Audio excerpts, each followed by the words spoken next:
ನೀವು ಸರ್ಜಾಪುರ ಅಲ್ಲೇ ಒಂದ್ ಫ್ಲಾಟ್ ತಗೊಳ್ಳೋದು ಅಮೌಂಟ್ ಅಲ್ಲೇ ದುಬೈಯಲ್ಲೇ ಒಂದ್ ಲಕ್ಸುರಿಯಸ್ ಫ್ಲಾಟ್ ತಗೋಬಹುದು ಅಂತ ಹೇಳಿದ್ರೆ ನಂಬ್ತೀರಾ? ನಂಬೋದಿಲ್ವಲ್ಲ. ಹೋದ್ ವರ್ಷ 6,000 ಇಂಡಿಯನ್ಸ್ ದುಬೈಯಲ್ಲೇ ಪ್ರಾಪರ್ಟಿನ ತಗೊಂಡಿದ್ದಾರೆ. ಯಾಕೆ ತಗೊಂಡಿರೋದು ಅಂತ ಹೇಳ್ತೀನಿ, ಅದೇ ತರ ನಿಮ್ಗೂ ಕೂಡ ಅಪಾರ್ಚುನಿಟಿ ಕೊಡ್ತೀನಿ. ನೀವು 1 ಕೋಟಿ 1.25 ಕೋಟಿ ಕೊಟ್ಟು ಸರ್ಜಾಪುರ ಅಲ್ಲೇ ಒಂದ್ ಫ್ಲಾಟ್ ತಗೊಂಡ್ರೆ ನಿಮ್ಗೆ ಆರಾಮಾಗಿ 30,000 ಇಂದ 40,000 ಈಸಿಯಾಗಿ rent ಸಿಗ್ಬಿಡುತ್ತೆ.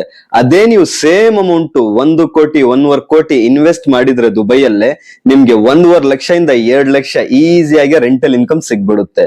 So first point is rental income ತುಂಬಾ ಚೆನ್ನಾಗಿ ಬರುತ್ತೆ. ಅದಾದ್ಮೇಲೆ ಗೋಲ್ಡನ್ ವೀಸಾ ಅಪಾರ್ಚುನಿಟಿ, ಅದು ಆಮೇಲೆ ಹೇಳ್ತೀನಿ. ಅದಕ್ಕಿಂತ ಮುಂಚೆ ಫ್ಲಾಕ್ಚುಯೇಷನ್ ಇನ್ ದುಬೈ ಕರೆನ್ಸಿ. ದುಬೈಯಲ್ಲೇ ನೀವು ಪ್ರಾಪರ್ಟಿ ತಗೊಂತೀರಾ ಅಂತ ಹೇಳಿದ್ರೆ ಡೌನ್ ಪೇಮೆಂಟ್ ಮಾಡಿ ಈಸಿ ಮಂತ್ಲಿ ಪೇಮೆಂಟ್ ಮಾಡ್ಕೊಂಡು ಹೋಗ್ಬೋದು. ನಿಮ್ಗೆ ಯಾವ ಇಂಟ್ರೆಸ್ಟ್ ಇರೋದಿಲ್ಲ. ನಾನ್ ಯಾಕೆ ಈ ಪ್ರಾಪರ್ಟಿ ಬಗ್ಗೆ ಮಾತಾಡ್ತಾ ಇದೀನಿ ಅಂತ ಹೇಳಿದ್ರೆ ತುಂಬಾ ಖುಷಿ ಆಗುತ್ತೆ. ನಮ್ಮ ಹಂಟ್ ಹೌಸ್ ಅಲ್ಲೇ ಈಗ ಬ್ಯಾಂಗ್ಳೂರ್, ಕರ್ನಾಟಕ, ಇಂಡಿಯಾ ಅಲ್ಲ, ದುಬೈಯಿಂದ ಜನ ಪ್ರಾಪರ್ಟಿನ ಲಿಸ್ಟ್ ಮಾಡಿದ್ದಾರೆ. ಸೊ ತುಂಬಾ ಖುಷಿ ಆಯ್ತು. ನೀವೇನಾದ್ರೂ ಈ ಪ್ರಾಪರ್ಟಿ ಡೀಟೇಲ್ಸ್ ನೋಡ್ಕೋಬೇಕು ಅಂತ ಹೇಳಿದ್ರೆ ದುಬೈ ಅಂತ ಕಮೆಂಟ್ ಮಾಡಿ, ನಿಮ್ಗೆ ಡೈರೆಕ್ಟ್ ಸೆಲ್ಲರ್ ನಂಬರ್ ಜೊತೆಗೆ ಪ್ರಾಪರ್ಟಿ ಲಿಸ್ಟಿಂಗ್ ಲಿಂಕ್ ಕಳ್ಸಿಕೊಡ್ತೀನಿ.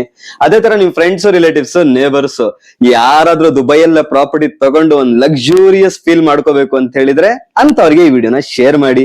ಇವತ್ತಿಗಷ್ಟೇ, ಮತ್ತೆ ನಾಳೆ ಸಿಗೋಣ. ಬಾಯ್.